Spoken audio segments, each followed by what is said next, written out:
একদিন ঠাকুরমশাই পথ দিয়ে যাচ্ছিলেন। হঠাৎ তিনি দেখলেন বনের মাঝে একটি খাঁচার ভিতরে একটি ভয়ঙ্কর বাঘ বন্দী হয়ে আছে। হে ঠাকুর মশাই, আমাকে বাঁচান। কতদিন ধরে খাঁচায় বন্দি, আমি আর পারছি না।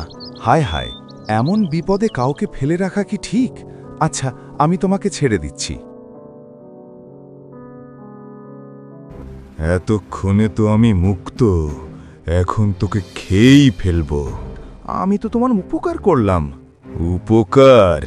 ক্ষুধার কাছে উপকার চলে না। দাঁড়াও, আগে একজন সাক্ষীর কথা শুনি, সে বিচার করুক। আচ্ছা, ডেকে আনো তোমার সাক্ষী। এমন সময় পথ দিয়ে যাচ্ছিল এক চালাক শিয়াল। এই যে শিয়াল পণ্ডিত, তুমি আমার সাক্ষী হবে। সাক্ষী, আগে বলুন কি হয়েছে? আগে পুরো ঘটনা শুনি, বলুন কিভাবে কি হলো। বাঘ খাঁচার ভিতরে ছিল আর আমি পথ দিয়ে যাচ্ছিলাম।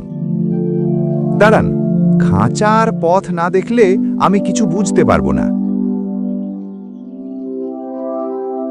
আচ্ছা, এখন আবার বলুন, বাঘ খাঁচার ভিতরে ছিল মানে বামুন খাঁচার ভিতরে ছিল আর বাঘ পথ দিয়ে যাচ্ছিল? দূর বোকা, বাঘ খাঁচার ভিতরে ছিল। ও, তাহলে আবার দেখান তো। এইভাবে দেখো, এই খাঁচার ভিতরে।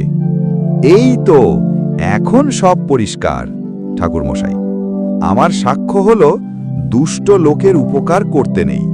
আপনার জয় হয়েছে, এখন দ্রুত চলে যান।